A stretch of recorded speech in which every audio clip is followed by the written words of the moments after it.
skirt and chore skip and sneak off. Jethro! I'll give him a paddling that he can write home about. Now, hold it, Granny. I ain't Jethro. I know it. He done ate a 10-pound breakfast and snuck off. Well, now, sit down while I tell you the news. Probably took off for town for more girl watching. Granny, Jethro has done hired himself out. You mean he gets paid for watching girls? He's working. Got himself a job cleaning out Mr. Drysdale's garage. Praise be. How did you manage that? Jethro did it himself, but I wouldn't raise his allowance. Raise it? Why, back home I could feed 5 young'uns and a good-sized mule on what you give him. I know, but the boy just said he had to have more than $1 a week. What does Mr. Drysdale pay him? $15. $15. And Jethro says it's a lot more work right here in the neighborhood. Well, if he can clean out garages as quick as he can ice boxes, he stands to make a fortune. Well, I just hope it keeps his mind off of not having a girlfriend. Here lately, he's been as sad as a big-beaked bird in a hailstorm.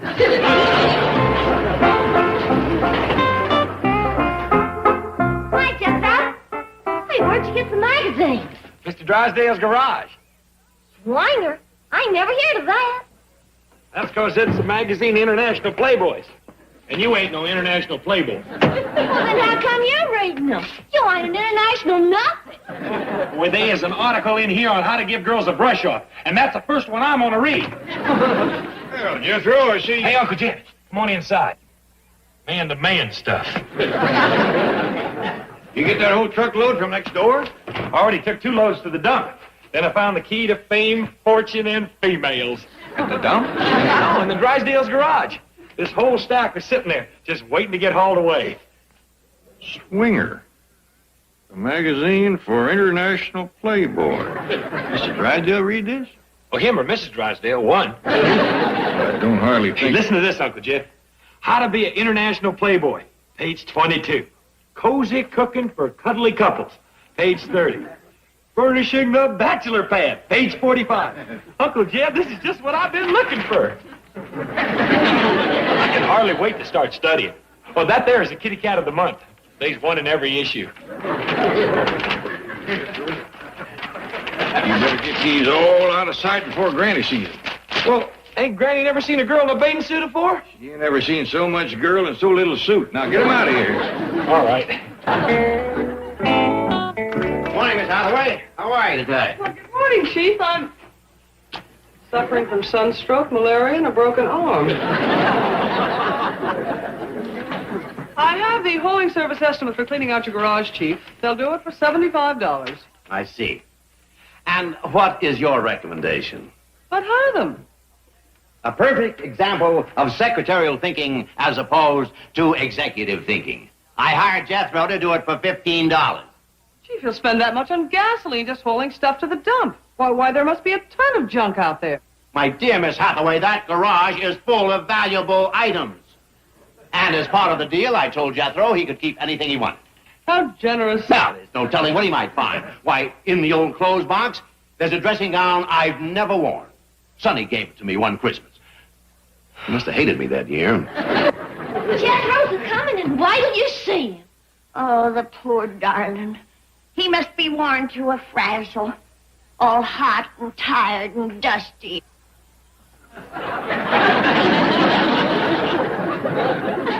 Greetings, dear friends. What in tarnation air you got up for? Reckon you ain't never seen International Playboy before.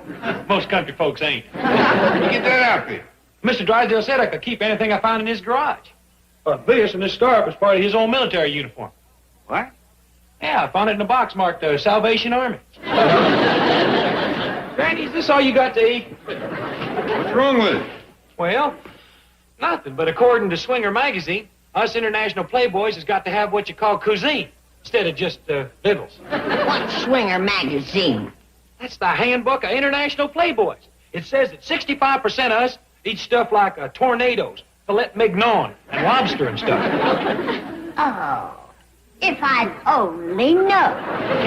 Hey, and you got to learn how to cook a little critter called a martini. I What's a martini? Well, I don't know, but 36% of international playboys has 2 or more for lunch. I have found my what-you-call destiny. Do you know that 85% of international playboys drive sporty cars? 78% have their own hi-fi stereos? And 98% have more than 3 girlfriends. Playboy, it sounds kind of expensive. Well, I ain't planning on getting everything right off. I'm going to start with just 2 girlfriends. Hold it, Granny. Even so, boy, if you was to quit cleaning garages for hire... Oh, I can save a little on my bachelor pad. Your what? My bachelor pad. 99% all international playboys has their own. But I can make this one do for a while. That reminds me. From now on, everybody's got to stay out of the parlor. What did you say? That's where I'm going to be entertaining my women. Playing on my hi-fi stereo, cooking them martinis in the fireplace. Very good. You think you can afford all this? I got $15 in my last week's allowance. I am ready. And here he comes.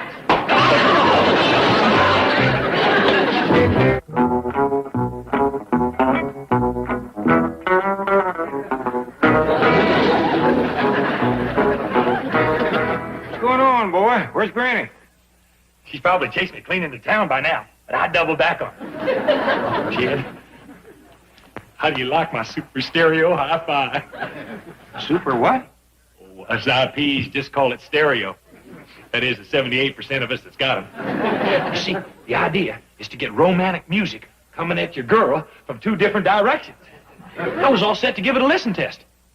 Hey, you be the girl. Well, I don't hardly... Oh, here. Just pretend that you're my date. All full of roasted martinis, warm and cuddly from the fire. I just start these 2 records going. You gonna play 2 records? Uncle Jed, that's stereo. 1 for each ear. You see, when that romantic music comes sliding in at you from both sides and meets in the middle, that girl is a goner. I don't think Granny... Uncle Jed, hold on. I'm gonna turn it off.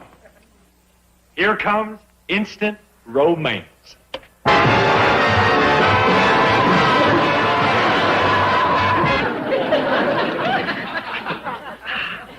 I must have had a wow in my woofer. Boy, I think I'd forget it. Even if you do get this contraption to working, Granny ain't gonna leave you alone in here. Oh, she don't bother me, Uncle Jed. Once I get my date inside, I'll just shut them doors over yonder. He must have doubled back on me, the honoree. We'll be as snug as 2 bugs and...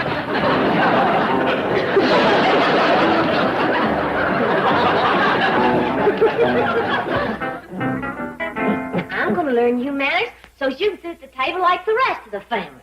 This here's what you call a play. Oh, no. You've been watching Jethro again. Hey, Ellie, where's Granny? She's upstairs laying down. Got a powerful headache. Come on, help me move my stuff into my new bachelor pad. Whereabouts is it? Parked out front. Parked. Yeah, come on, I'll show you. Hey, here, my dear.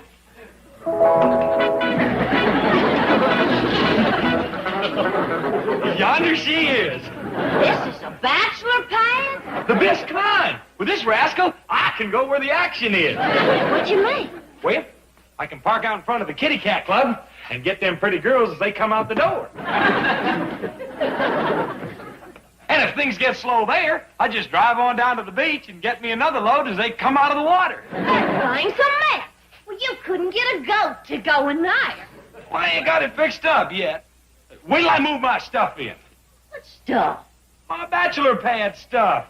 Etchings on the wall, super stereo hi-fi, soft lights for dancing, table and chairs for candlelight supper, big old sofa, fireplace. Boy, it is gonna be something. Come on, give me a hand.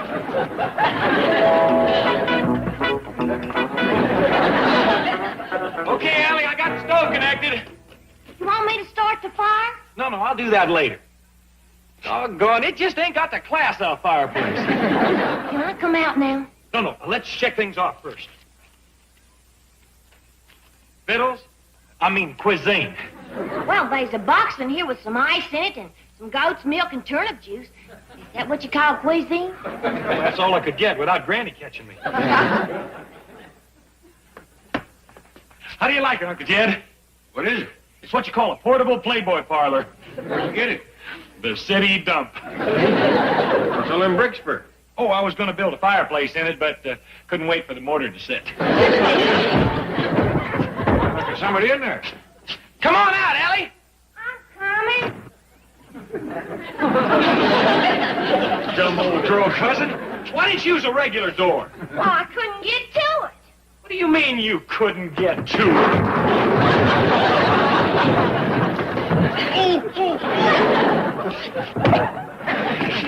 Thank you. Got a full, ain't it? Yeah, with a couple of girls in there, it's going to be real snug. Ellie, Granny's up. Hey, I'm headed for the kitty cat club. Bye.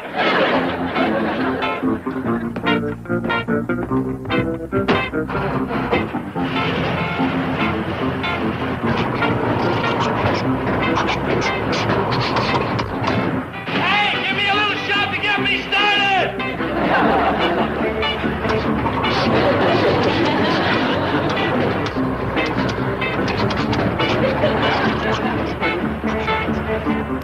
Dad, there's some furniture missing from... What's that, Rig? That's what Jethro calls his portable Playboy parlor. Jed, mark my words. That boy is going to get himself into trouble. Granny, he can't even get himself into the rig.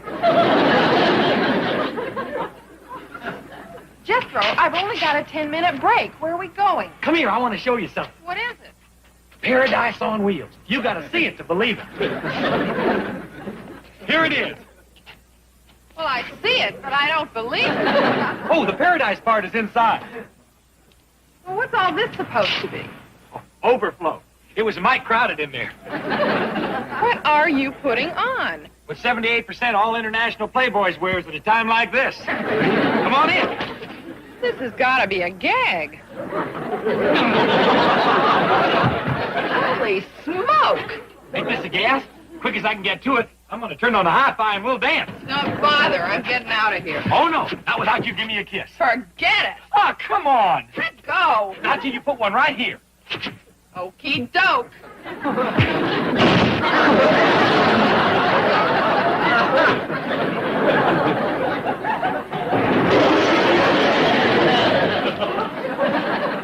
Just for that, you ain't getting invited back.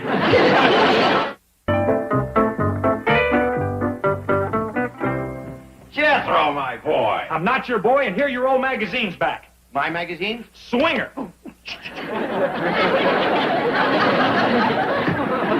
You said I could have everything that was in your garage, and they was there. Oh, yes, but I didn't. I read them from cover to cover, just like they said, and they got me into nothing but trouble. What kind of trouble? Every kind. I got whomped by Granny, yelled at by Uncle Jed, spent all of my money fixing up a portable pad, and the first kitty cat I showed it to uppercutted me right through the roof. What? Now I ain't got no pad, ain't got no truck neither, because I can't pay for the parking over to the kitty cat club. Wait till Uncle Jed hears about this. Now, wait. We don't want to bother our Uncle Jed. Here, this will take care of your parking. Then come back here, and we'll talk further. Jethro. Howdy, Miss Jane. I was counting on getting me a couple of kitty cats, and all I got was a sore chin, a lump on my head, and a busted roof. And all my furniture messed up, too.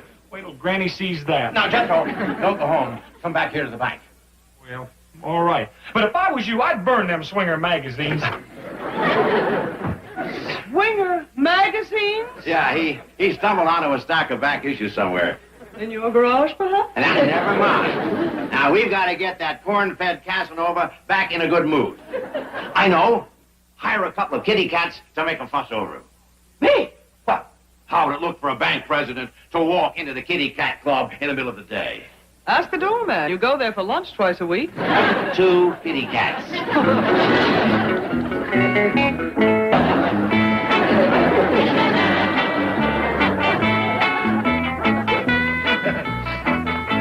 Howdy, ma'am. I'm the international Playboy. Yonder's my pad. Would you care to step in for a belt of cold goat's milk?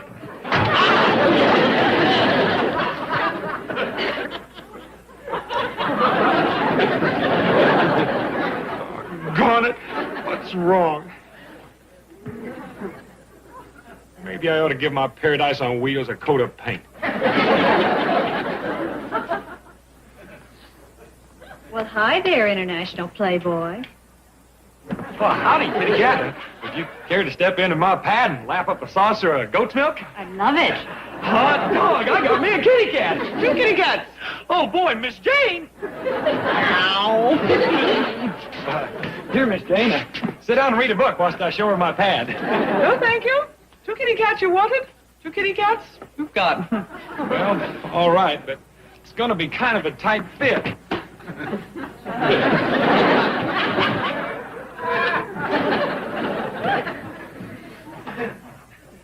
Miss Jane, I can't get to the icebox for the goat's milk. Who cares? Well, you can look at my etchings or listen to music. You have music? Super stereo hi-fi. I got it plugged into the bank. Marvelous. Let's hear it. Okay, just let me reach the switch.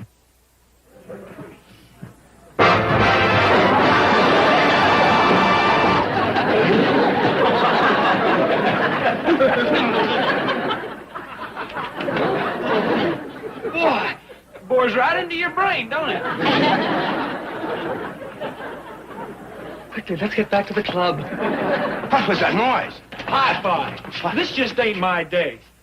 I'm gonna unplug myself and go home. Oh, no, not home. Not in this mood. But I ain't having no luck at all.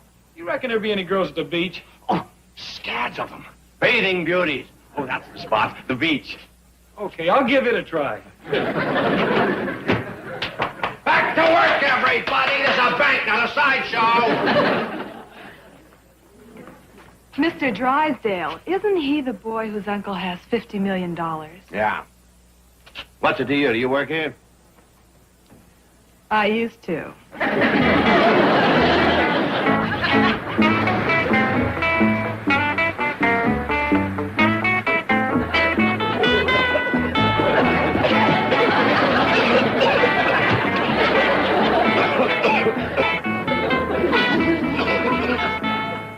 Boy, what a miserable place this is. Cold and wet.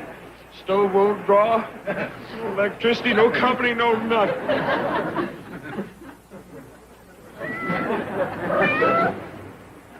Well, you ain't exactly the kind of kitty cat I was hoping for, but you're welcome to come inside and have some goat's milk quick as all that smoke clears out.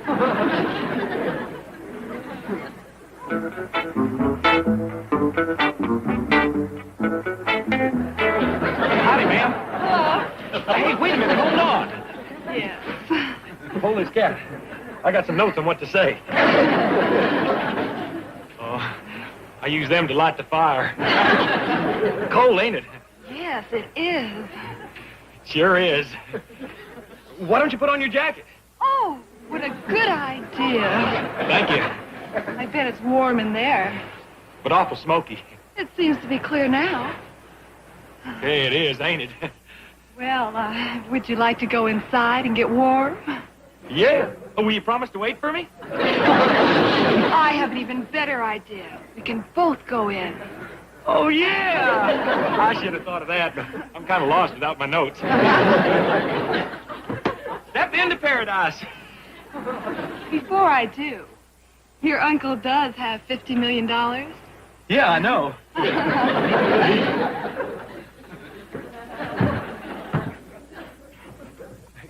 Cozy, ain't it? Yes, it is.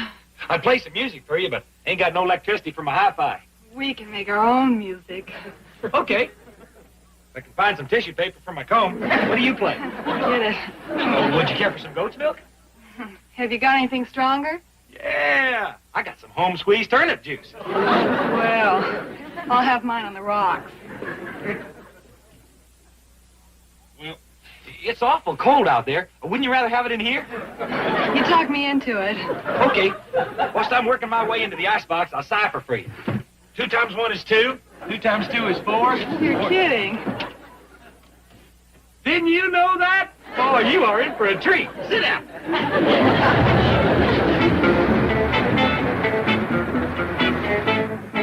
Now, that brings us up to the 10. I'll need a set of toes to cipher them. How about yours? You got your shoes off. Listen, what's that noise? Oh, that's just water. Now, let's see. Where was I? Oh, yeah. 10 times 1 is 10. Hey, Ben, we're floating. Blood dog! I got me a yacht. This is what you call class. This is what you call nuts, and I'm what you call leaving. Hey, shut the door, will ya? He's going on over to Catalina.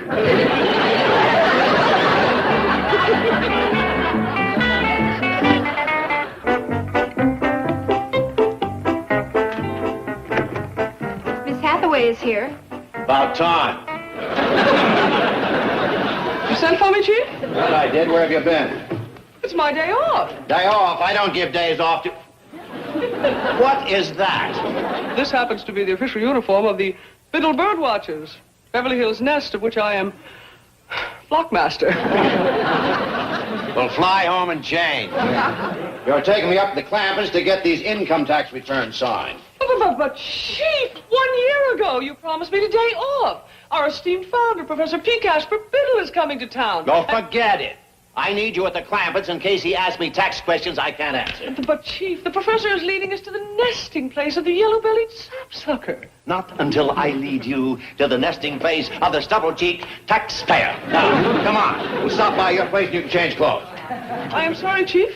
I have worked weekends, holidays, and nights so that I might have Biddle day off. And as flockmaster of the Beverly Hills nest, it is my duty and privilege to meet the professor upon his arrival. Well, call him. Tell him to take a taxi. Our only contact is by carrier pigeon, and the last one has been dispatched. Carrier pigeon.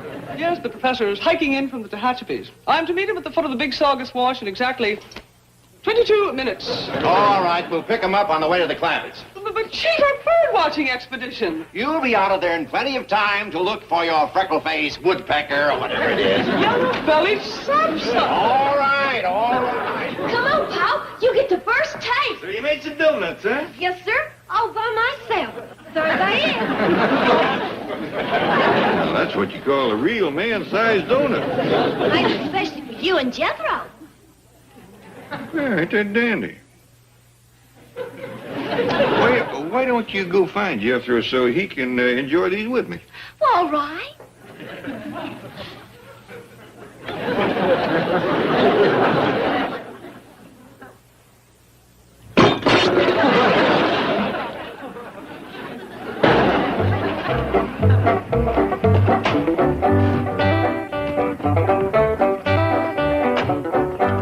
Hold it. Don't knock.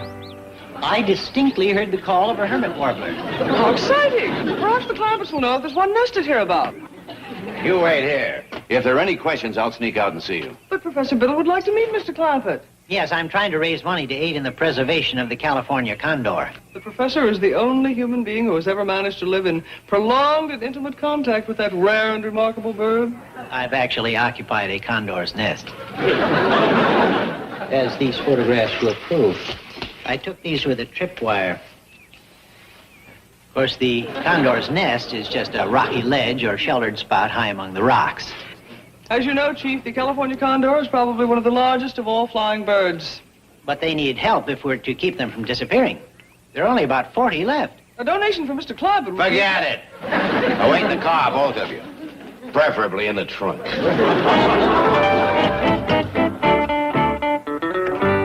Mr. Drydale, come in. Thank you, Mr. Clampett. Who's them two fellas? Oh, that's a couple of bird watchers.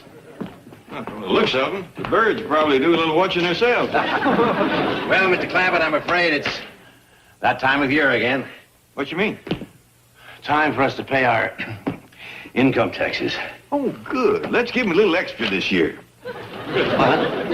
Well, I sure can't spend all the money I got, and it ain't doing no good just laying down there in your bank. Turned pale. You feeling poorly? No. I'll be all right. May I have a glass of water?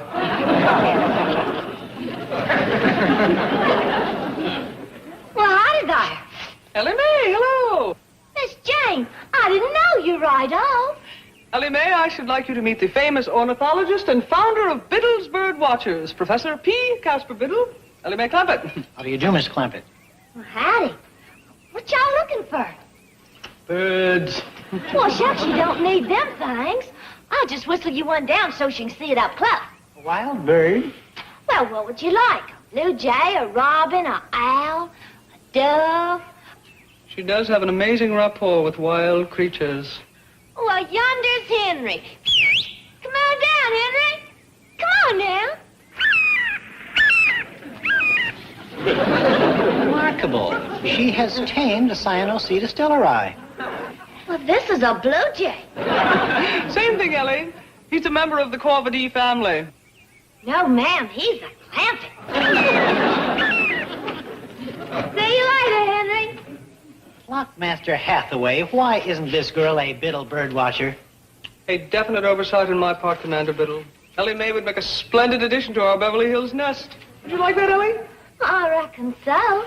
Well, I suggest we induct her right now and get her uniformed in time for today's expedition. Good thinking. Raise your right hand and repeat after me. Hello there, Granny. Hello. Well, Jed, did you put it to him about the fella? What fella, Granny? The fella Ellie ain't got. Well, Mr. Drysdale wasn't feeling good. I thought I'd wait a bit. Ellie's been waiting 4 years. If you can't come up with a new one, bring back one of the old ones. Like that big, handsome movie star, Dash Riprock. Yeah, what happened there? Ellie liked him a heap. And he liked Ellie. Well, then why don't he come around no more? Get after him, twist his arm a bit. I'll do just that. Well, now, hold on. I wouldn't want you pushing Mr. Riprock at Ellie. Wow, Granny, look at the fella I just met. Hello, I am P. Casper Biddle. Howdy. Howdy. We's going bird watching in Griffith Park. Yes, we're going to look for the nesting place of the yellow-bellied sapsucker. I reckon it wouldn't hurt to push Mr. Riprock a little.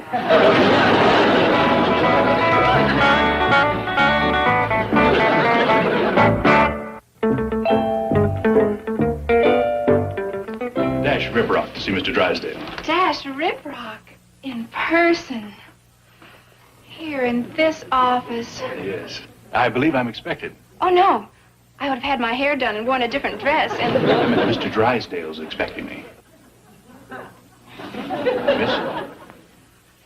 May I have your autograph? Of course.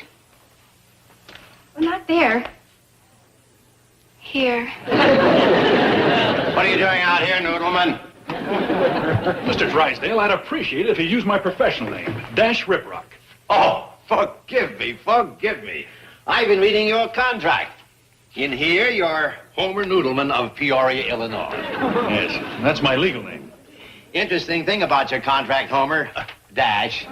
The studio has the right to put you in a television series. Oh, I'm sure they wouldn't want to do that. Yes. Well, they usually do what I recommend. But I'm strictly a movie star. The overexposure of television... Oh, well, let's forget it. Well, how's everything else? Been having any fun? Oh, man. Yes, I read about you in the gossip columns. You must have 5 or 6 girls, eh? Oh, don't believe everything you read in the newspaper. More like 15 or 20. Tell me, Dash, whatever happened with you and Ellie Mae Clampett? Who? The little hillbilly girl. Oh, yeah, Ellie Mae. Nice girl. Real sweet. Beautiful, too. Then why don't you date her anymore? Oh, no, not me. Those people play with guns. What? I brought her home one night. Granny was waiting up for us with a double-barreled shotgun across her lap. Well, you shouldn't have kept her out so late. It was 8:30. Dash, just do me a favor and start dating Ellie again, eh? No, thank you. The code of the hills is not for me. Yeah. Well, you won't have time for dating anyway once you start your new television series, Crabman. What? You'll cash in on the craze for comic strip heroes. You'll wear a crab outfit with these big claws. Drive a crabmobile. Mr. Drysdale? Yes, Homer? Can I use your phone? I'd like to call Mr. Clampett. Ask permission to see his daughter. Good boy, Dad. Oh, Professor, Miss Jane says her and Ellie will be out directly. Thank you. What was that? Nothing, I just busted a donut. Donut? What you looking at? Well, I'm trying to find a stellari in that dying elm tree. Oh, that ain't what's killing it. That's last week's cupcakes. Cupcakes. Yeah, sit down, Professor. Tell me all about yourself. Is something alive in that sack? Just some cookies. What? Where are you from, Professor? Well, at present, I'm living in a little shack up in the mountains. You ain't got the look of a mountain man. Oh, no, it's not my native habitat. I'm just living there to be near my friends, the condors. They live in the mountains, do they? Oh, yes, that's the only place they're happy. I know just how they feel. Are you familiar with the California condors? No, but that name rings a bell. You know any other condors? Well, there are some in South America. That's down in my neck of the woods. Doubtless you mean the Andean condors. No. Let me see now. What was their name again? Here she is, Professor, our fledgling bird watcher. My word, you are a credit to our group, Miss Clampett. Thank you. We'd best hurry, Commander Biddle. We rendezvous with the others at 1400 hours. Oh, yes, so will you. Goodbye, Granny. Bye-bye. Granny? Granny, I can't find them cookies I baked yesterday. You can't? No, and I wanted to take them with me. Same thing happened to my cupcakes last week. Well, don't worry about it, honey. Say, Ellie, Rip Rock called while she was out getting your uniform. Said he was coming over to see you. Well, tell him I'll get back quick as I can. Well, ain't you going to wait for him? He should be here by now. Well, I can't, Pa. I'm going with them. Well, now, Ellie, don't you remember Dash? A big, strapping, good-looking movie star? Sure. Tell him I'll get back just as soon as we done bird watching. Well, say, you might as well take along my bird call that I whittled. It's upstairs in my room someplace. Okay. Be back in a minute.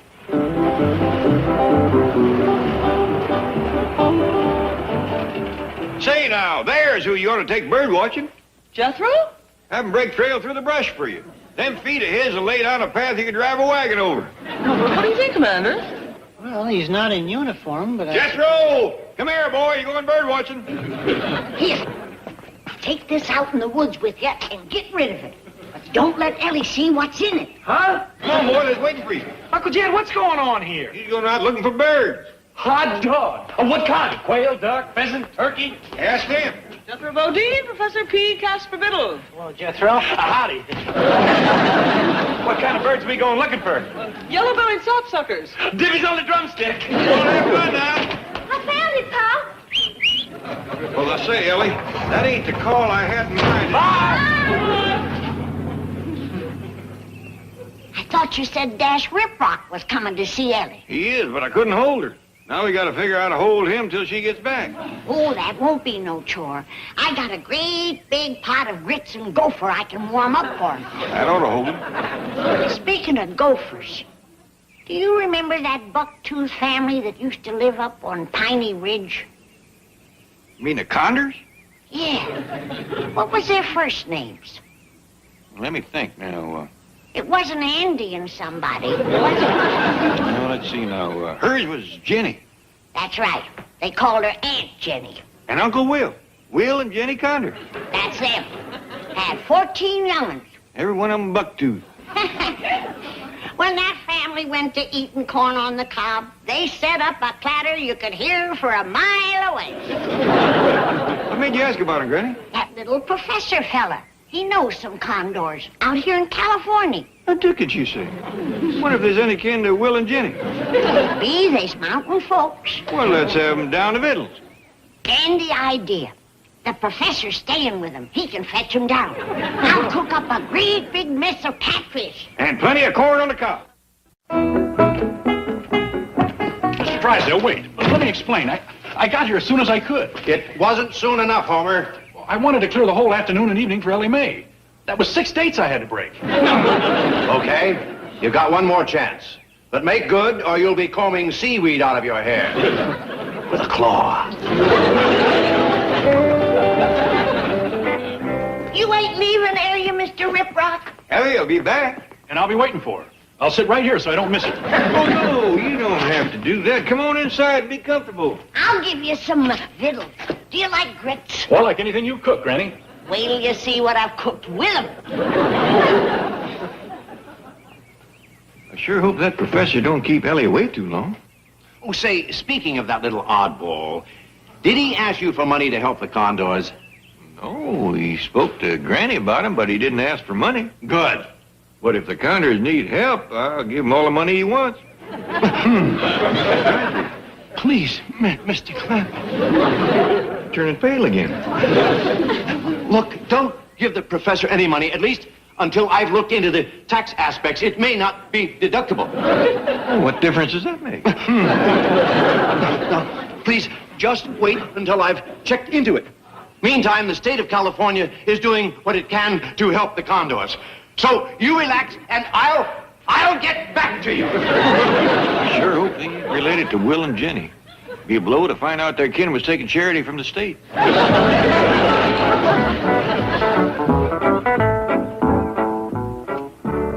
This might take a bit to warm up. Well, that's all right. I'd offer you one of Ellie's cookies, but they's all gone.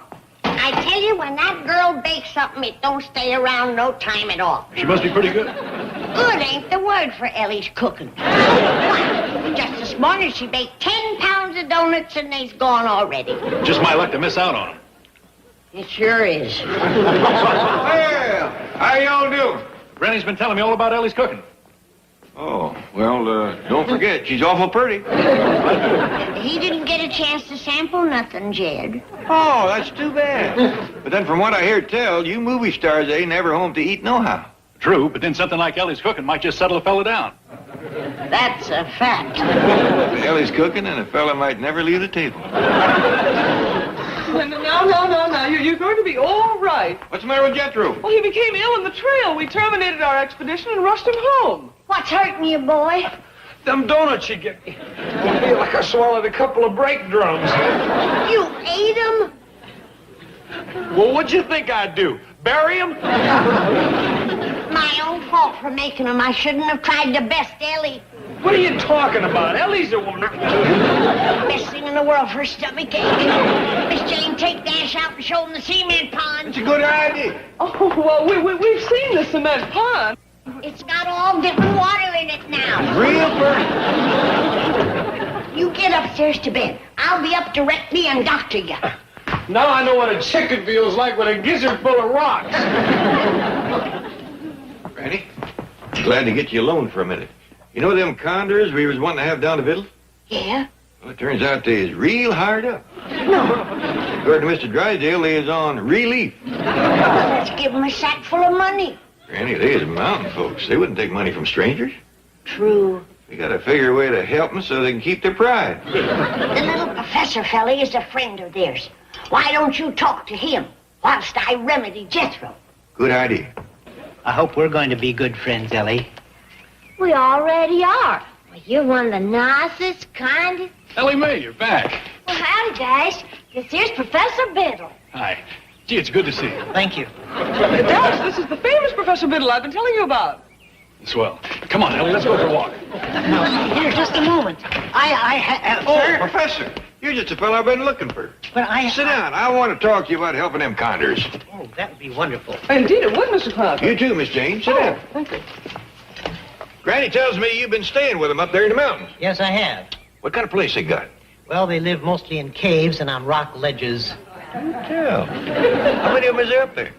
Well, I've only counted 12 myself, but there's supposed to be about 40 of them altogether.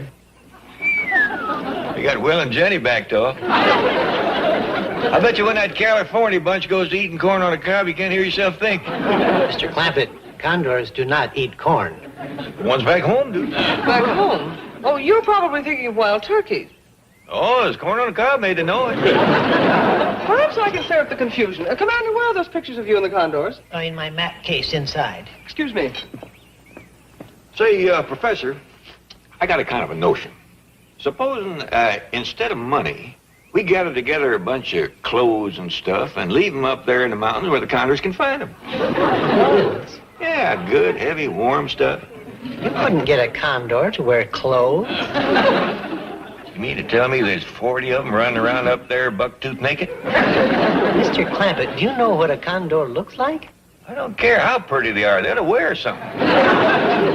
Oh, Mr. Clampett, I am so thrilled that you're going to help the commander in his fight to save the condors. For years now, they have been driven farther and farther back into the mountains, shot at, harassed, poisoned. I don't wonder, the way they carry on. Oh, great. Let me show you a picture of the condors. No, thank you. Whatever you do, don't let Granny see him.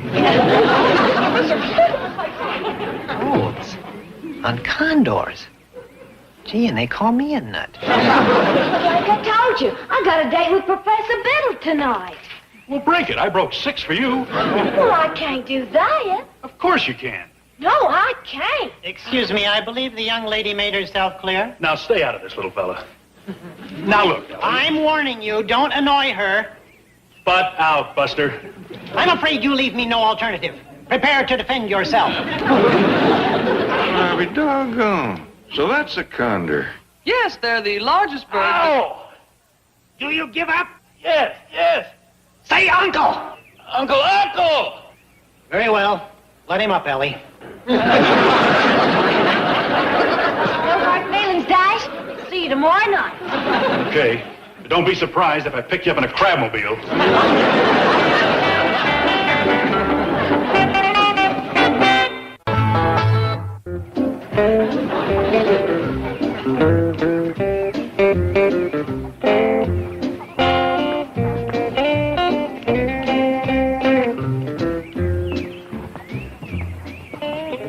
Watching for chicken hawks? No, I'm watching for that Hollywood movie actor, Dash Riprock. He's coming to see Ellie Mae. Well, you're going to make him feel about as welcome as a polecat at a picnic. Oh, it ain't loaded. But the sight of one of these has helped many a boy declare his intentions. Dash and Ellie have had 2 dates. That's what I mean. It's high time he declared his intentions. I don't believe in these long, drawn-out courtships. Ain't this the kind of thing that scared off Dash when he was dating Ellie before? Well, somebody's got to look after your daughter. Granny, this is a city. The code of the hills don't hold... Yonder he comes. Let's get out of sight. I mean, clean out of sight. Ellie? Dash Riprocks are coming. Jed, you take my advice. Make that Hollywood slicker declare his intentions before it's too late.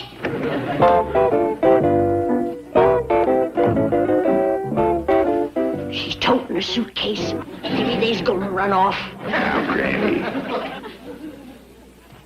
Ellie, what are you and Dash fixing to do today? Well, he said we was going to the beach and dig for clams. You gonna swallow that story? Hi, Ellie. Howdy, Dash. Hi there, Granny. Mr. Clampett. Howdy, Dash. What are you and Ellie gonna do today, Dash? We're gonna dig clams. Fine and dandy. All right, now, young fella, let's have the truth. And we're going to Pismo. You see, Jed? I told you that clam digging was just a story. They's going pismoing. Well, if I hadn't drawn down on him, he'd have got away with it.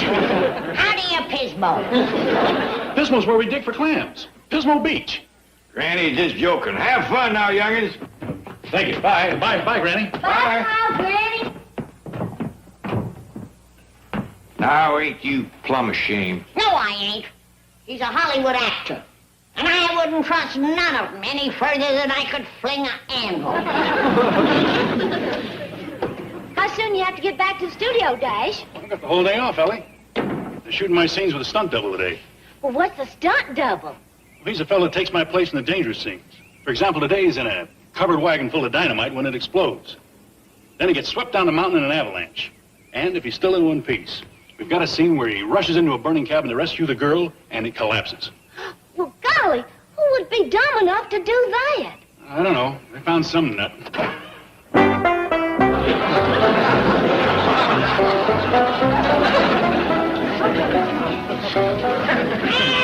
Who are you? What are you doing in my... Jethro! You look like a walking rainbow. Ain't you never seen a movie star before? You... Well, over at the movie studio, they say I'm going to be twice the star Dash Riprock is. They say I'm going to be his double. You're going to be acting in pictures like Dash? Instead of Dash, Just between us, I think they's trying to get rid of him because they's giving me all his good scenes to do today. Yep. I get to ride in a covered wagon. Fella said that scene is just dynamite. And then I get to ride on an avalanche, whatever that is. Then I get to rescue a pretty girl from a burning cabin. How come they picked you to do all that?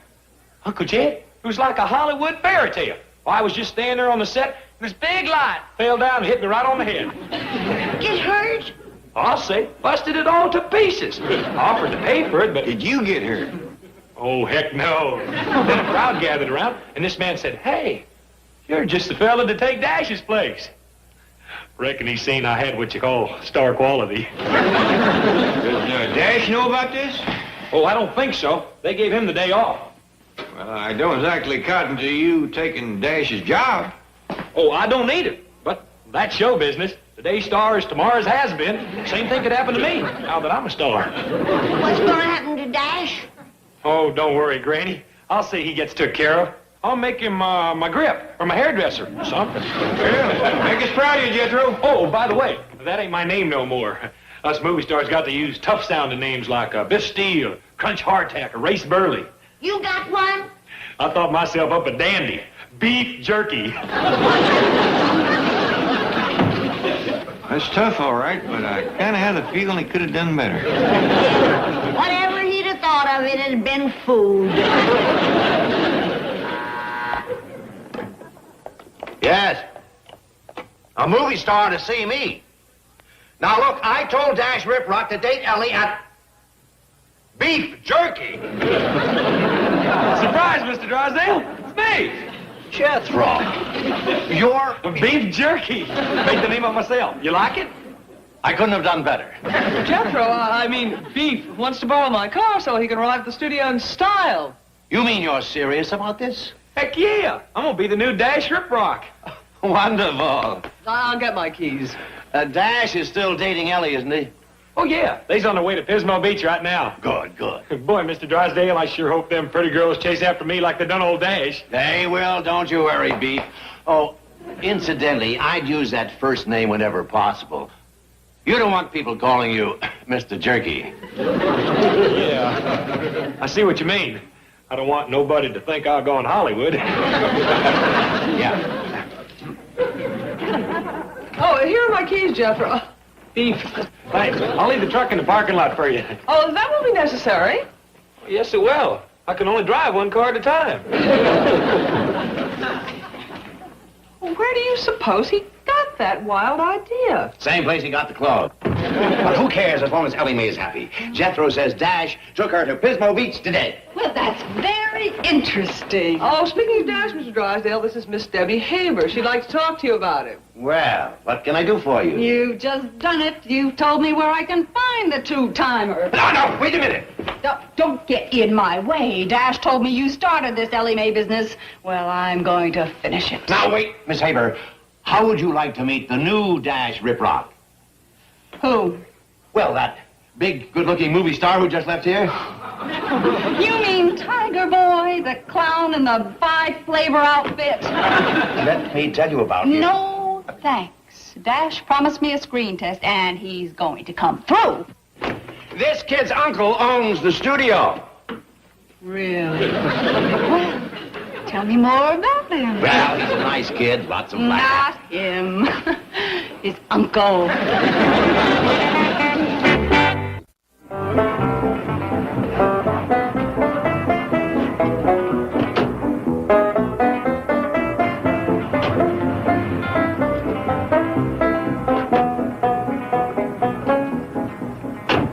Why, hello. Howdy. Oh, I ain't Dash Riprock. Oh, I know. Oh, you're much handsomer than Dash. Shucks. How far she is. I'd have been a conversationalist, too. Talk some more. I just love to hear you. Well, darnation. Oh, You act in the movies? oh, I want to. Would you like to watch me today and learn how? May I? Why, heck yeah. I'm going to do some real great scenes. Oh, yonder comes my director. He's the one that discovered me. Well, I'm going to go park my car, and I'll meet you right back here. Okay. Hot dog. Been a star less than an hour and already got me a girl. Oh, Mr. Gordon, it's me. Huh? Oh, you're the guy that got hit with the lamp yesterday. You're Bodine, aren't you? I'm jerky now. Worse than yesterday? Bodine, go on over to wardrobe, will you? Hey, I'd appreciate it if you called me by my screen name. Beef Jerky. Beef jerky. Tough sounding, ain't it? Yeah, sounds great. You're gonna double dash Rip Rock, right? Well, I'm gonna do my best. Yeah, all right. Well, now we're gonna be on location, so I'll meet you over at the bus. But first, the studio doctor will examine you, then you'll have to sign those release forms, right? Then I want you to drop in over there on wardrobe and pick up your crash helmet, your chest protector, your safety padding, and your asbestos underwear. Boy, they really take care of you when you're a star. Well, I'm all ready. Well, I don't know if you're going to be able to watch me act today. We're going out on what you call location. Well, I'll be waiting for you when you get back. Beef. How'd you know my name? Oh, I know a lot about you. Word's getting around. It is? Yes. And I'd like to know you better. Meet your family? Well, all right, but don't expect too much. They's just a bunch of weed benders from back in the hills. They ain't sophisticated like me. I can't wait to meet him. Him? Them. Oh. Well, bye. Bye. Bye. Hey, speaking of Jethro, he called while you was outside. Said he's found himself a sweetheart. A sweetheart? Yeah, said she's real pretty and right sweet on him. Said it was a case of love at first sight. He's gonna bring her home to meet us and then ask her to marry him. Oh, my goodness. Well, what's your name? He don't know that yet. Well, leastways, he's moving faster than Dash Rip Rock. His movie star is moving right along, too. He says he's out on what they call location, getting ready to act in his first scene. Oh, I wish we could see him. Bob, are you ready to pan him over to the wagon? All set, Mr. Gordon. All right, I want Joe and Harry to cover the same action on cameras 2 and 3. Now, Beef, listen. When I say action, I want you to run to the covered wagon, climb in the back of the covered wagon. Yes, sir. Okay. Action!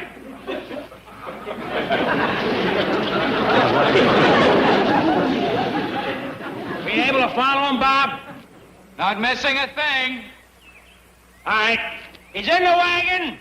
Cue in my Indians. Okay, Beef, the Indians are coming. How do I keep him from getting the dynamite? Just push down on that little red plunger. Beef, baby.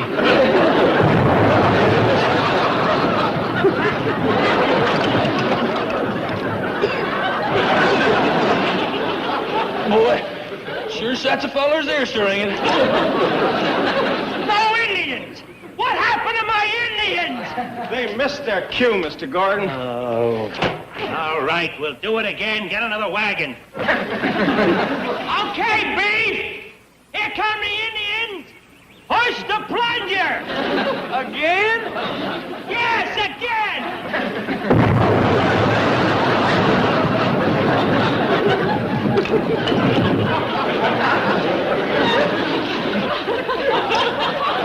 How did it go that time? Beautiful! Great! Bob, how'd it look to you? I missed it. The film buckled. Oh, well, don't worry. Joe and Harry were covering on the other 2 cameras. Joe, how'd it go with you? Sorry, Mr. Gordon. I had a foul failure and didn't get a thing. Well, we've still got the long shot up in the hill. Harry, come in, Harry. How'd it go up there, Harry? Ready when you are, Mr. Gordon. Get another wagon. We're going to do it again.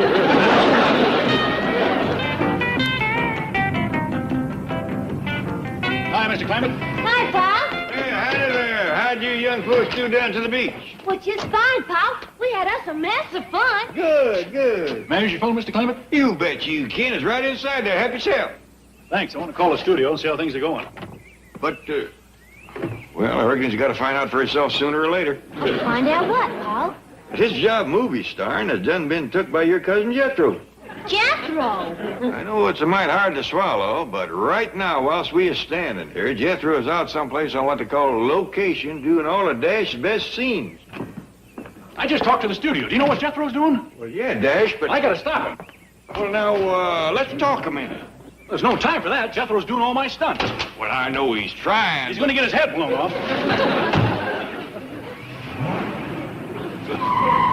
My doggies, he took it right spiteful. Gee, Paul. He hadn't ought to threaten Jethro. Just for that, I hope the boy gets a chance to show him what he's made of. Light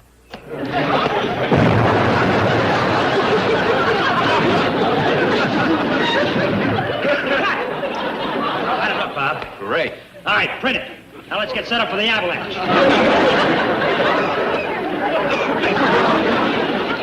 What is it, kid? Are you sure Cary Grant started like this? Hi,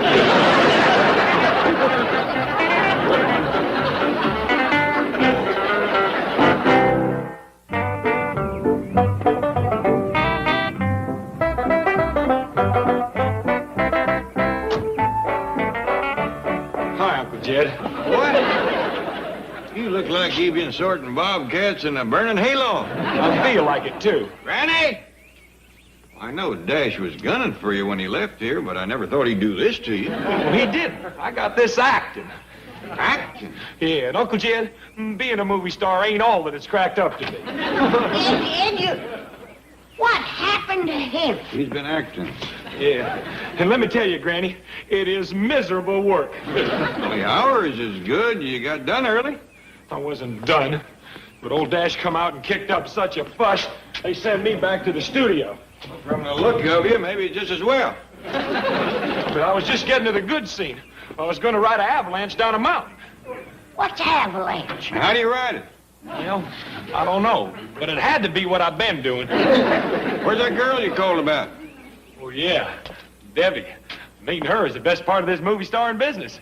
I thought you was gonna fetch her home. Oh, she's coming by later. Said she had to go get fixed up first. Wait till you see her. She's pretty as a mess of fried catfish. Granny? Boy's in love. Ain't no girl ever come up to fried catfish before. Now all we gotta do is find Dash. And if I hadn't gotten there when I did, he'd have been buried under an avalanche. Good heavens. All right, so you did a good deed. Go collect your merit badge and get back up to the Clampetts. That's another thing. I can't go on seeing Ellie. Oh, why not? Oh, those people 3 dates and you're engaged. Well, you could do worse. Her father has 50 million. Mr. Drysdale, money isn't everything. There. Ow. Now, you don't fool me, Rip Rock. You just want to get back to those Hollywood swingers like Debbie Haber. What do you know about her? Plenty. If I hadn't sticked around to Jethro, she'd have gone out to Pismo Beach You and... sick Debbie on Jethro? Well, yes, because if I hadn't done Mr. that... Drysdale, she'll break that kid's heart. All she cares about is a screen test. And if she ever gets her gold-digging hooks into Jed Clampett... Whoa, don't stand there. Do something. There, break it up. Right. Well, Miss Hathaway, I have you to blame for this mess. I didn't do anything. I know, I did. But fortunately, I have you to blame for it.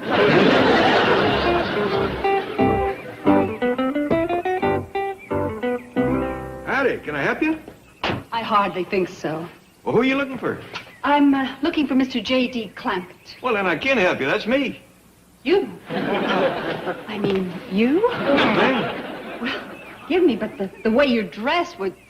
You just don't look like the average run-of-the-mill studio executive. Well, thank you, ma'am. I always prided myself on dressing neat. Mr. Clampett, I'm Debbie Haber. Yeah, you're that girl that Jethro was so took with. Oh, he spoke to you about me. Yes, ma'am. He said you was about as pretty as a mess of fried catfish. All right, beef jerky. You took Dash's job and now you're gonna get it. Get what? Beat up. Oh, Ellie, I done been beat up, blowed up, and burned up. Count 3 and then I'm gonna commence to taking you apart. Come on, Ellie, please. 1, My sweetie's coming. 2, I have a heart. 3. Sounds like Jethro. He must be changed by now. Come on in. No, Mr. Clampett, it's you I want to talk to. Me? Yes. What for? I want you to test me. Why would I want to do that? Because I've had a lot of experience. Let me tell you what I've done. Well, what's past is past. That's your business, man. The only thing that counts is what you are today. Well, all right then. Take a look at me. I'm 36, 24, 35. Now, calm down. You got yourself to where you can't even remember your own age. All right, I promise. No more movie star, and Dash can have it. Okay, now tell Pop. And then you're gonna find Dash and tell him.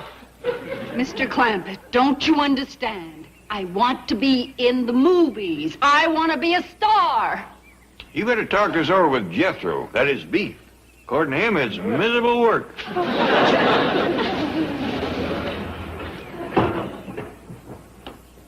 Debbie, what are you doing? I'm trying to get a screen test. Well, meet me at the studio. I'll take care of it. Hey, Dash, I don't want to be a movie star no more. You can have your old job back. Hey, wait, Debbie. You and me can still be sweethearts. Get lost, jerky. Oh, it's Bodine now. To me, you'll always be jerky. Thank you. Well, howdy, Dash. Hi, Ellie. I'll bake you some cookies. I'll run fetch him. Get in this car and drive for your life, boy. Dad, Ellie's been baking again. You got a sharp shovel? Get going, boy. Granny hasn't got a shotgun. She's got worse. Go.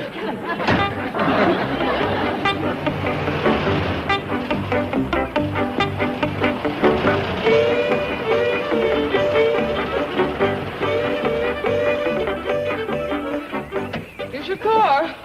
Thanks, Miss Jane. Yours is over yonder. Let's go for a little drive. Beef? Okay, but I'm just plain Jethro from now on. Oh, where should we go? Granny, that gives me an idea.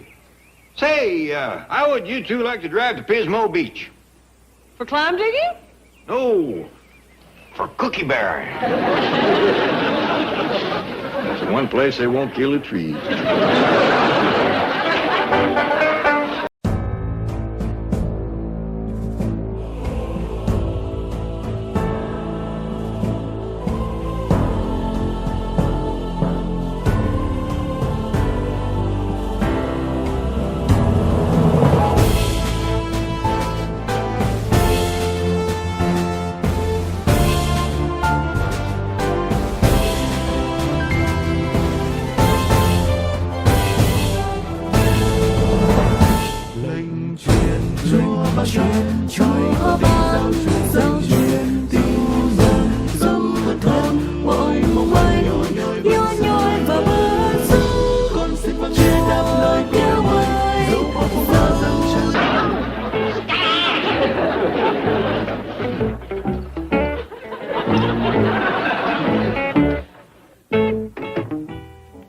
We ain't gonna have more than enough for just the family and a few close friends, Ellie.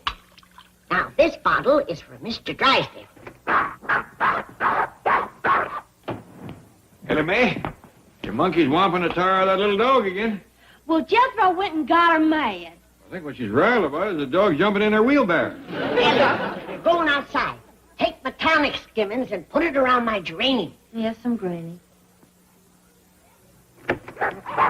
Daisy, you pick on somebody your own size.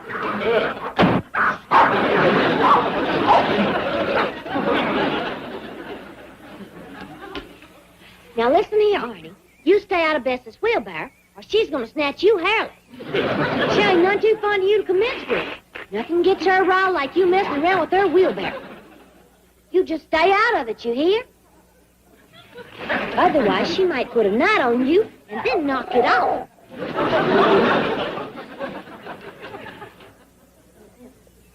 Come on, Betsy. Let's put these tonic skimmings around Granny's geranium. Yeah. These 2 bottles are for Mr. Drysdale. 2 this year. Special request from his wife. And this one is for Dash Riprock. I'll get that rascal to propose to Ellie if it's the last thing I ever do. Now, hold on, Granny. Ellie ain't marrying no boy. It has to be tonic to the altar. Why not? Back home, my tonic saved many a girl from being old maid. Ellie ain't no old maid. Jed, when are you going to get it through your head? When a girl passes 14, she's old maid. Passes 16, she's a spinster. And when she passes 18, forget it. That may be back in the country, but here in California, I hear tell a girl's getting married as late as 19 or 20. Jed, you old apple knocker. You going to swallow a story like that? Never mind what I swallow. You just see to it that Dash Riprock don't swallow none of that tonic. But why, what can I do? She ain't going to get him with her cooking. You won't let me draw down on him with a 12 gauge. What else is there? Love. Love. Love. If and when Dash Riprock proposes to Ellie, it'll be on account of love, and that's my final word. All right, Jed. Whatever you say. You're the boss. Good. I'll take these 2 bottles over to Mr. Drysdale. Fine.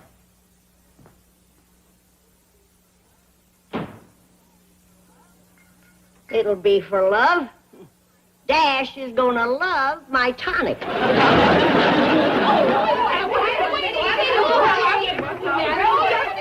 going on here? What is this? Well, haven't you heard? Miss Hathaway's engaged to be married. Oh! What? No, Miss Murray, I'm not officially engaged. I've only received a proposal. Back to work, all of you. And no coffee break this morning. Who proposed? None other than the esteemed founder of Biddle's Bird Watchers, Professor P. Casper Biddle himself. Is this not back in town? Chief. Well, I thought he lived up in the Tehachapi Mountains with those condors. He does. Consequently, our only communication is by carrier pigeon. This morning as I was having breakfast, this winged messenger of love lit upon my windowsill with a brief but thrilling communique attached to her tiny leg. He proposed by pigeon? Yes, and bird lover that he is, he couched his proposal in the language of the ornithologist. He asked me to be the mother of his nestling. Miss Hathaway, you wouldn't really marry that bird brain, would you? Whether or not I accept his proposal, I must ask you to show the respect due the commander-in-chief of Biddle's Bird Watchers, of which I have the honor to be flockmaster of the Beverly Hills nest. Okay. While I his work in the preservation of the condor... Commander Biddle. Stand at ease, Flockmaster Hathaway. You're not in uniform. Mr. Drysdale? Aye. You received my message. Yes, but how did you get here so quickly? Helicopter. This is an errand of the utmost urgency. Oh, really? What is your answer? Oh, I need time to think. There's no time. Say yes. Quickly, please. I need you. Oh, but please, you're sweeping me off my feet. This is unfair. Yeah.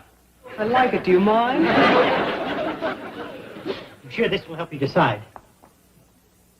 It's a condor egg, which the mother was forced to abandon. Oh, this is a magnificent gift, Professor, but... It's not a gift. I want you to hatch it. This is the nestling you asked her to mother? Yes. Oh, fine. You seem the ideal person. You're a bird lover. You sit here all day. You expect me to sit on this egg? Oh, no, of course not. I'm going out now and get you a small incubator. Just keep the egg warm. Hold on, Biddle. Biddle. Biddle Schmiddle. He's not hatching any buzzards in my bank. Well, it's the little professor. How are you? I'm in a terrible hurry, Granny. Matter of life and death. I'll be right back. Mr. Drysdale, I want to talk to you alone. Yes, Granny. Where'd you get the egg, Miss Jane? Oh, Professor Biddle brought it to me. I'd sure like to get a look at his chickens.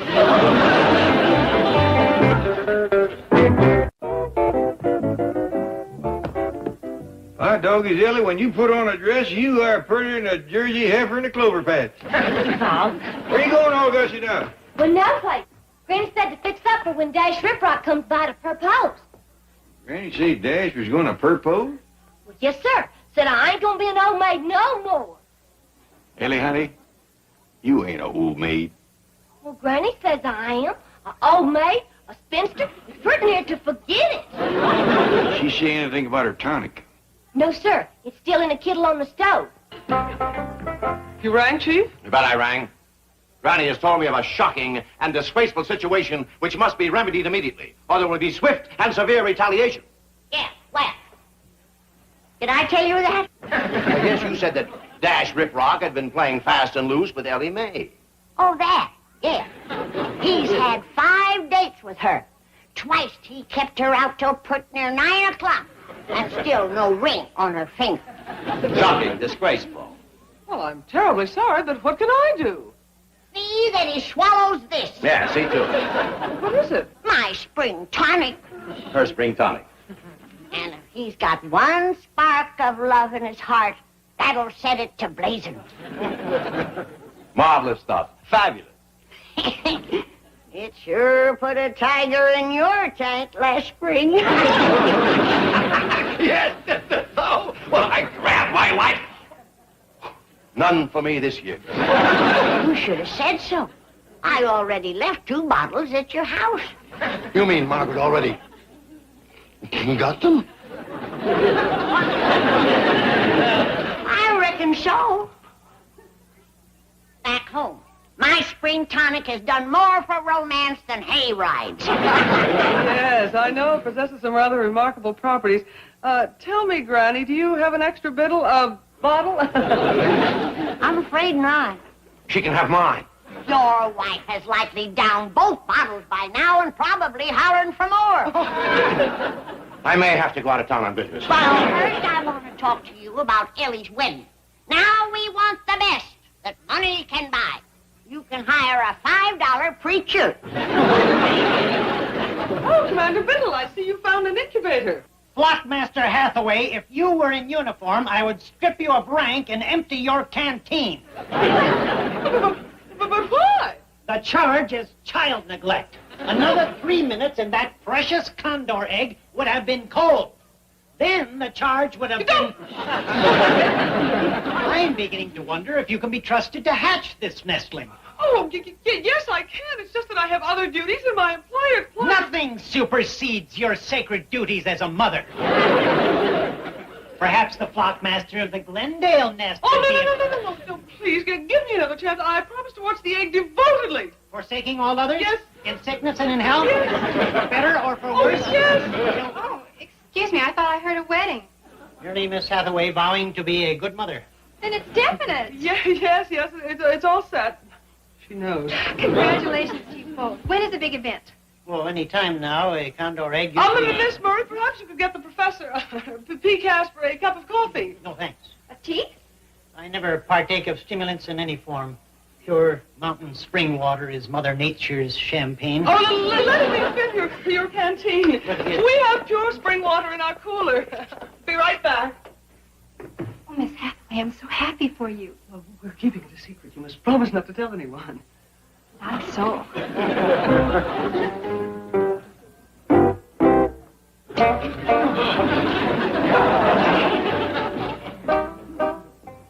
Is this right? Is it decent? Is it honorable? No.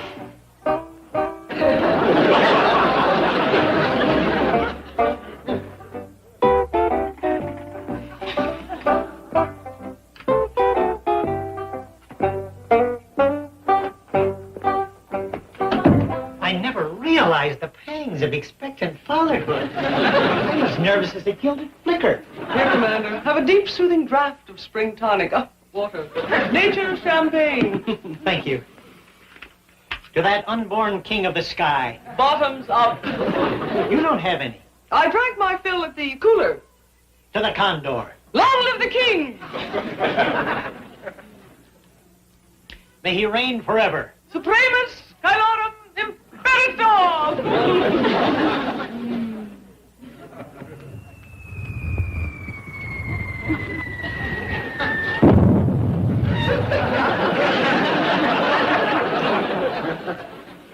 Flockmaster Hathaway. Yes. Did I ever tell you that you look remarkably like a condor? It's the nicest thing anyone has ever said to me. I can believe that. I mean, after all, what is more beautiful than a Gymnogyps californianus? Here. Miss Jane, Miss Granny. Oh, hi there, Professor Biddle. Ellie Mae, sweet, lovely child of nature, all the crested jay from his perch tames the wild corvus brephorhynchus. You were saying, Commander? Yes, I was saying...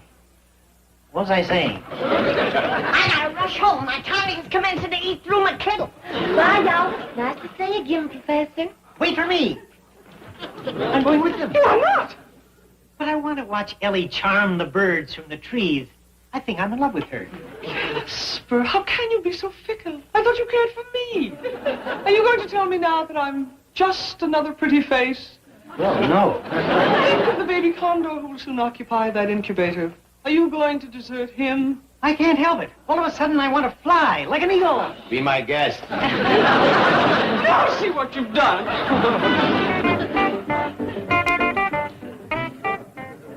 Oh, thank goodness they got away.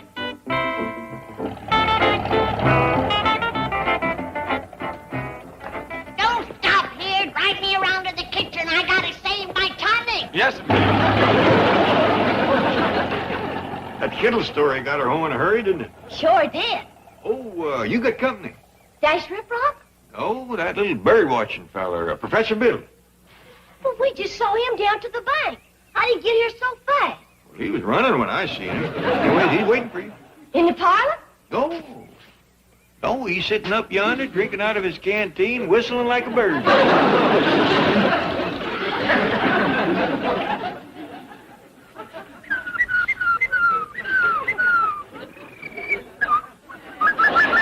How did he get up there? Ellie Mae, you should have seen it. He ran up that tree just like a squirrel. If I didn't know better, I'd swear that little rascal had been tonic. Come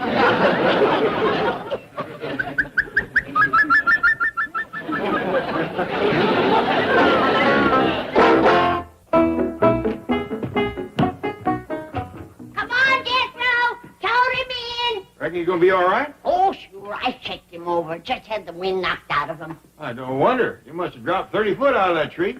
Good thing you fell in the doctor's yard, Professor. I don't think he can talk yet. Well, put him on the sofa in the parlor here. I'll fetch something to bring him around. Jed Clampett speaking. Oh, howdy, Miss Jane. No, he's here. Just fell out of the tree. Oh, Granny's got him in hand. Her and Ellie. Ellie? Mr. Clampett, don't leave the professor alone with her. He's under the influence of Granny's tonic. I'll get there as quickly as I can.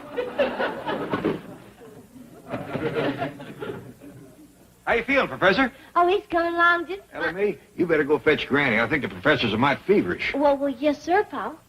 No, I'm fine now, but how did I get here? Last I remember, I was at the bank. Yeah. Incidentally, I can highly recommend their water. I just talked to Miss Hathaway. She'll be right over. But she mustn't desert our unborn king of the sky. What? Professor Hathaway is hatching a condor egg for me. Professor, I think you better lay back down. Here you are, Professor. A little of my spring tonic will have you feeling sprightly again. Oh, it's all right, Jed. I cut it for city folks, and I cut it some more for him. All the same, I don't think he ought to have any. Who's the doctor here? You or me? You, but... Thanks just the same, Granny, but I never partake of stimulants in any form. Pure spring water is all I ever drink. Would you like one of my home-baked cookies? Yeah. No. That's 2 to 1. Girls, I gotta talk to you.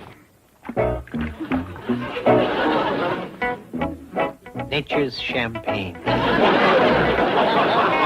Please let me go get him, Chief. I can't do it. I'm leaving town. But I don't dare leave him up there with Ellie. He's been tonicked. So has my wife. That's why I'm leaving town. Matter of fact, Ravenswood is packing for me right now. Miss Murray can take over. It's terribly important to me. Miss Hathaway, I can't believe that you really want to marry that overage Cub Scout. Well, I'm not at all sure that I do, but I still want him to ask me. Why? Well, I've never had the chance to say yes. I'd at least like the chance to say no. All right, go get him. Thank you, Chief. Well, would you like me to stop at your house and bring your bag along? Of course not. She's the reason I'm leaving. Oh, you mean?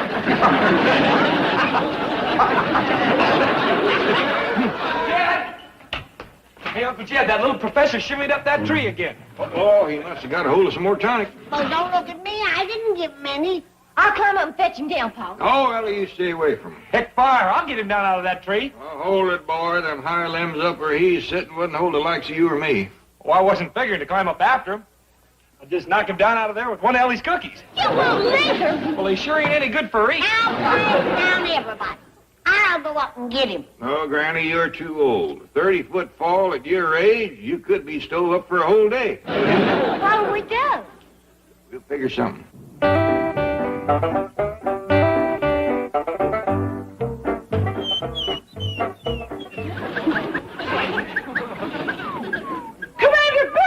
What, Master Huey?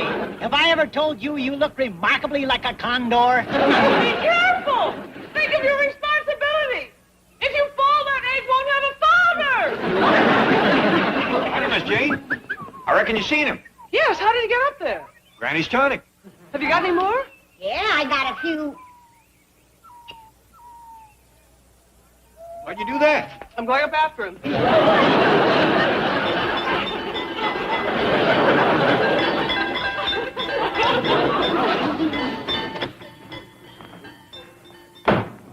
Have you seen Miss Hathaway? Not for a couple of hours. Her and the little bird watching professor left here together. She was supposed to pick up my luggage. I tried to sneak out of the house just now, and my wife almost caught me. Why are you running from your wife? Why am I running from my wife? Because...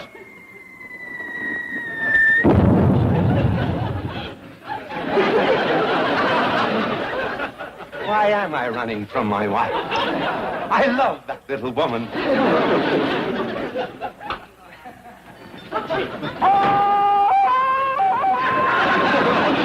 Greetings, dear friends. Congratulations are in order.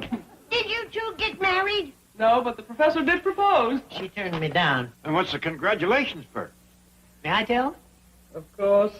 We have just become the proud foster parents of a 7-pound condor. Come, be Casper. We must make arrangements for the sitter. Tom! Hey, you want to see something you won't believe? We just seen it. Not this, you ain't. Ellie's chicken is playing the monkey's piano.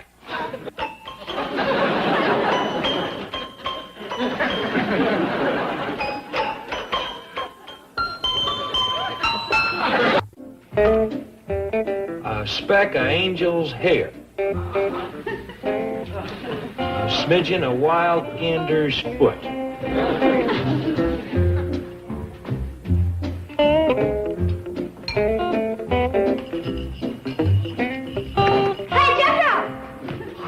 Doggone it, I thought she was Granny. I got turkey bones, moccasin flour, royal mistletoe. Mistletoe? Just were you making up one of Granny's love potions? You just get on out of here. Boy, wait till Granny catches you. Well, she ain't gonna. I told her I seen a big granddaddy carp in the fountain at the park. She's out fishing for it. Jed?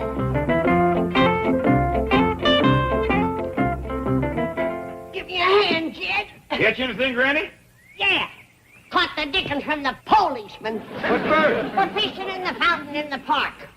Jethro told me there was a big granddaddy carp in there. A carp? Wait till I find that boy. There was nothing in that fountain but 2 puny goldfish and 12 cents in change. That ought to do it.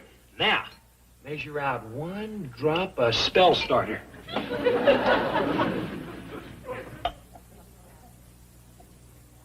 Heck, if 1 drop will get me 1 girl. Darling, darling, my true love, come a swooping like a dove.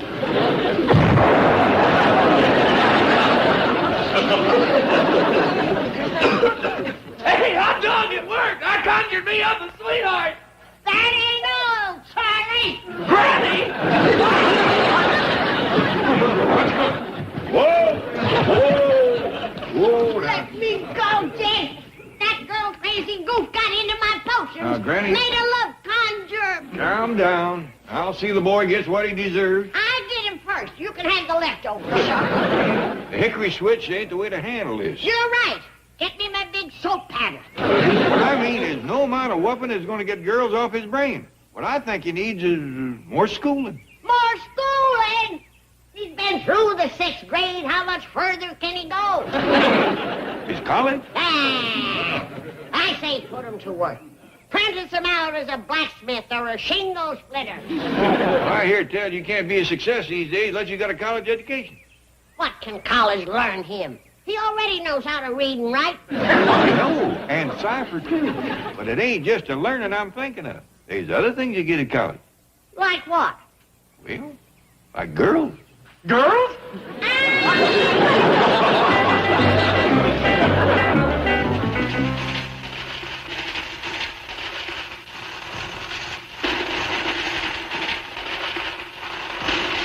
Excuse me, Chief. Shh. It's my new record, Falling Coins. Recorded live at the U.S. Mint. Mr. Clampett and Jethro are here. Go! Send them in. Send them in. Gentlemen. Mr. Drysdale? Howdy, Mr. Drysdale. Mr. Clampett, Jethro, what can I do for you? Well, we're sorry to bother you, but we've been talking about Jethro's future. Yes? Well, you see, his ma, my cousin Pearl, always wanted him to amount to something. Get himself a good job like president of a bank. Well, how about making him a vice president? We'll give you a nice big desk with your name on the door. Would you like that, Jethro? Oh, well, that's dandy. But what would I be vice president of? Well, let's see. I Well, guess... if you want, you could make him vice president in charge of my money. Your money? Yeah, he could take care of it, loan it out, invest it. Oh, no. You see, this would... Well, I reckon for a job like that, he would need a college education. Right. Oh, that's true. Oh, I would love to make him a vice president right now, but we have a hard and fast rule that all VPs must have a college degree. Right, Miss Hathaway? Well, actually... Exactly. So, the moment you graduate and get that old sheepskin, there'll be a job waiting for you. Oh, well, that's what we come here for. Oh, we want you to tell me a good college to go to. College? Oh, well, let's see. Now, Miss Hathaway, tell Jethro a good college to go to. I can't offhand. How about that one you went to, that there, Vassar? Oh, Vassar? Oh, well, there's nothing but girls there. Hot dog, that's the one for me. What I meant was only women could attend Vassar. Oh, shucks. Well, what about them other two colleges you was thinking of? Oh, yeah, Harvard and Yale. Yeah, I reckon either one of them would be okay. He ain't choicy. Well, you see, Mr. Clampett, what I'm trying to say is... Miss Hathaway, what is it I'm trying to say? Well, actually, it's very close to the end of the semester. I doubt if we could find a college that would take Jethro this late in the year. Yes, that's what I'm trying to say. Doggone. Now, hold on, boy. Maybe we can get you into one of them schools back home. Home? No. What I mean is, let's not give up so easily. Now, this may take time, but we'll find this boy a college. Can I help look? We'll all look. We're going to find just the right place for you. I'll commence looking right now. I'll go to UCLA, USC, MIT, LSU, VMI. Doggy. It ain't enough he ciphers like the wind. Just listen to him spell.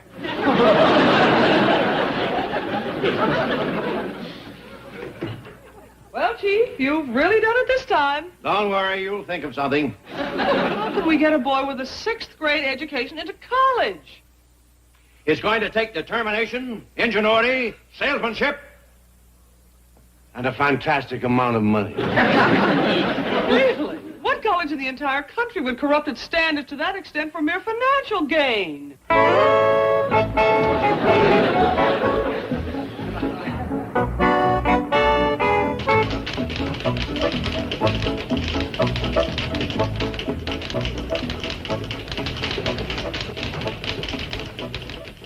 Dean Frisbee, may I see you a moment, please? Class is in session, Mrs. Pringle. Well, it's quite important. Very well. Continue your business letter practice, girls.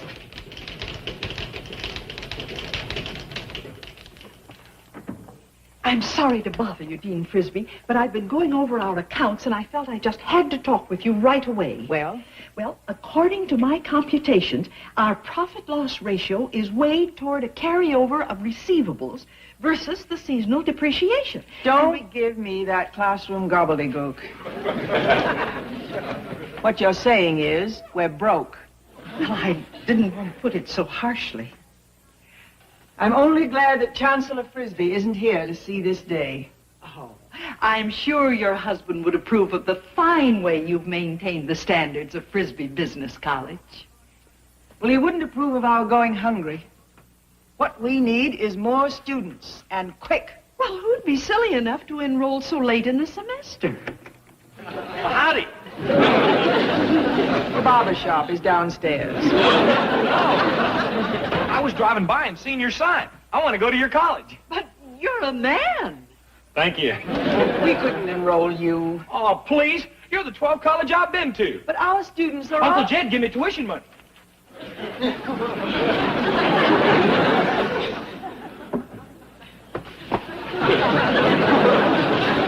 Does that mean I'm enrolled? You're enrolled. No! We knocked him off the Jed. Morning, Ellie. Morning, Pa. I just about got Jethro's lunch ready, Jed. Well, this being his first day at college, he might not have time to eat a big meal. I thought about that. So I just put him up a quick snack.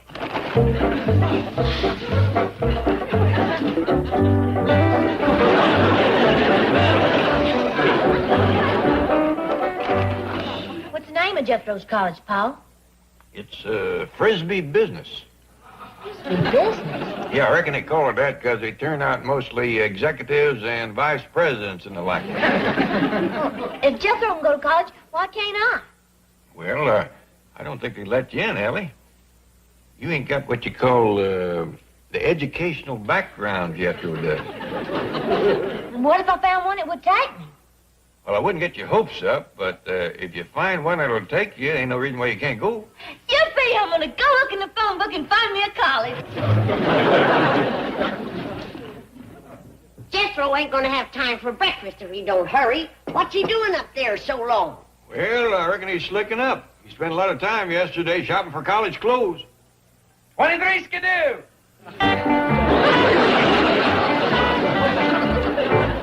See how the cat's meow? Well, you look like some kind of a critter. Warm in there, ain't it? Oh, I just wear this over to campus. Then I wear my Letterman sweater. What's the FB stand for? Football? No, Frisbee Business. Is that what they wear over there? Yeah, that's what all the college fellers wear. Are you sure? Yeah, I seen it in the Buster Crabbe movie once on television. Buster always was a spiffy dresser. Well, I reckon if it's good enough for him, it's good enough for Jethro. I gotta be going. Don't want to be late. Oh, hold on, boy.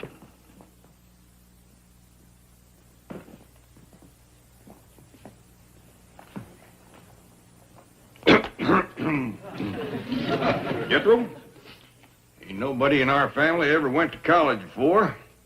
So Granny and me like to give you a little something. Hot dog. My very own fountain pen. Now, boy, you are about to get an opportunity that I never had, and I hope that you will realize that along with this opportunity comes new responsibilities for a man to... Now, your ma and all your kinfolks is counting on you to do yourself proud, because we know that you got intelligence and a brain to...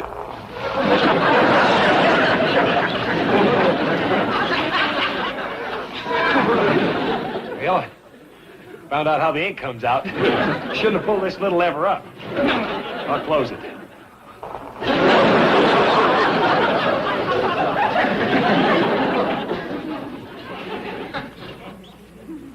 Sorry, Uncle Jed.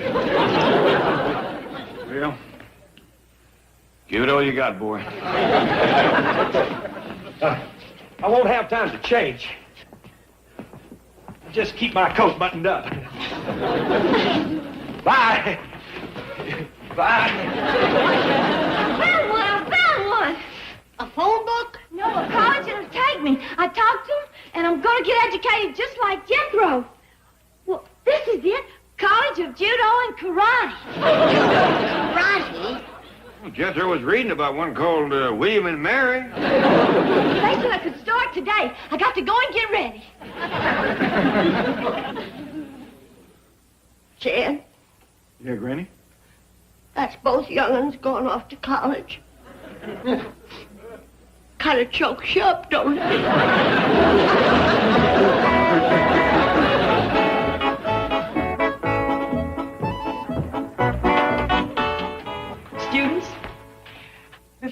begin, I wish to tell you that we're expecting a new student in class this morning.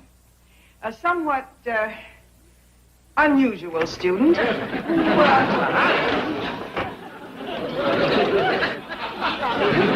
What?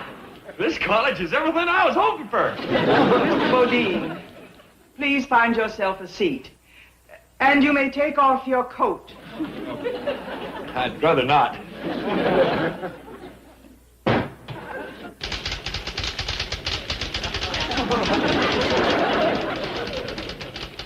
Astounding. You must be typing 200 words a minute. Wow. Where did you ever learn to type like that? A picking cotton.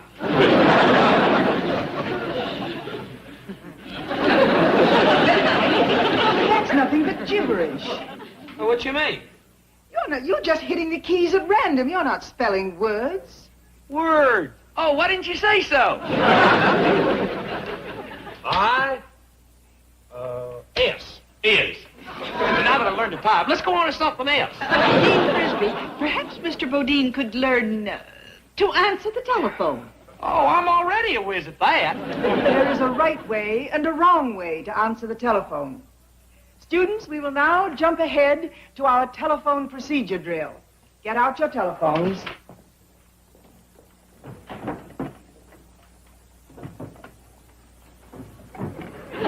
Mr. Bodine, you will be the calling party.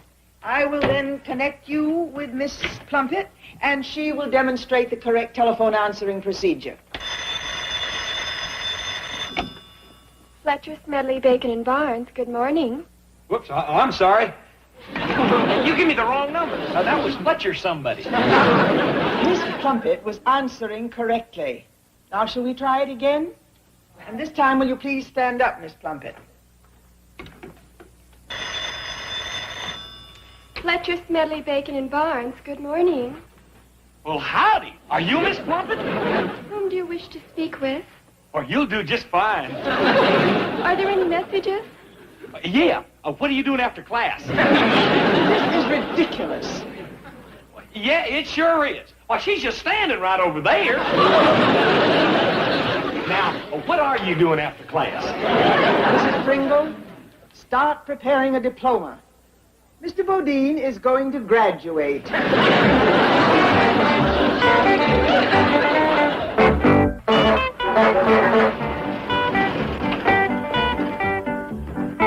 Uncle Jed!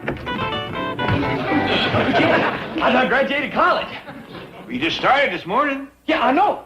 But look at this. What's this? Well, that's what you call my diploma. Didn't Mr. Drysdale say it was going to be sheepskin? Well, it's awful good grade of paper. Yeah, it is that. We're mighty proud of you. Too bad your ma couldn't have been here for the ceremony. I tried holding back, but they said I was beyond teaching. Nothing new they could show you? Oh, yeah. I learned some executive type stuff. Like what? Watch.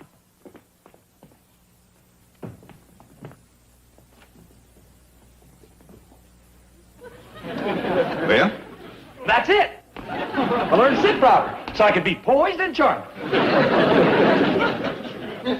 long did it take you to learn that? Oh, just a couple hours. That ain't all us college men know. I learned how to type and sharpen pencils. I get it.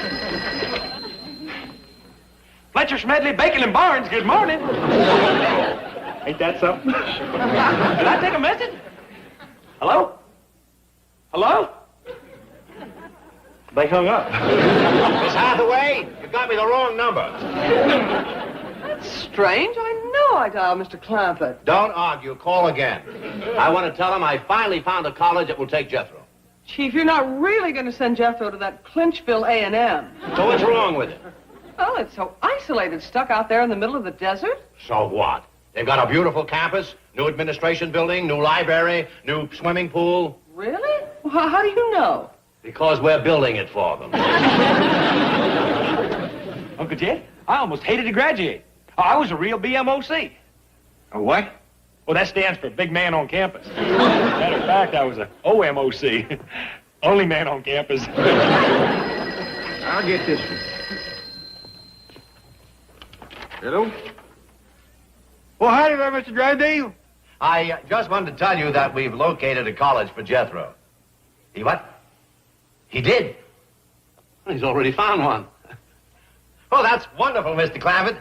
Now, you tell him the moment he gets his diploma, I am going to make him a vice president. Saying? Well, it took Jethro 12 years to get through the 6th grade. College should be good for life. Yes, Mr. Clampett. Yes, as soon as he graduates, you have him come in and... You what? You did? Will you leave the room? I think I'm going to cry. Boy, best get going. Your job's waiting for you. Shucks. I'm almost sorry I'm so doggone smart. I didn't even get to see one football game. Yes, sir? Now, make us proud of you. You are vice president in charge of my money. Don't worry, Uncle Jed. When I get through handling it, you're going to have $1 million. Jethro. Oh, yes, sir? I got 50 million now. Jed, I'm a college graduate. You let me worry about that.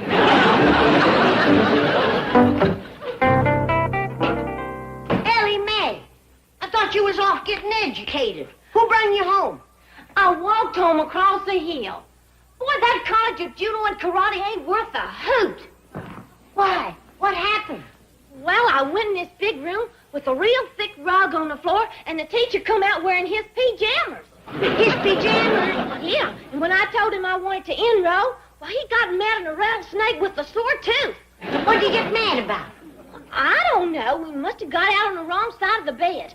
Anyway, he commenced shouting and chomping away at me. He even tried to trip me. Land sakes, what did you do? I give him what for? Bounced him around that rug like a basketball. Good for you, darling. I didn't stop throwing him till he offered to graduate me. Graduated? Yeah, but he didn't give me no cap and gown. All I got was this skinny old black belt.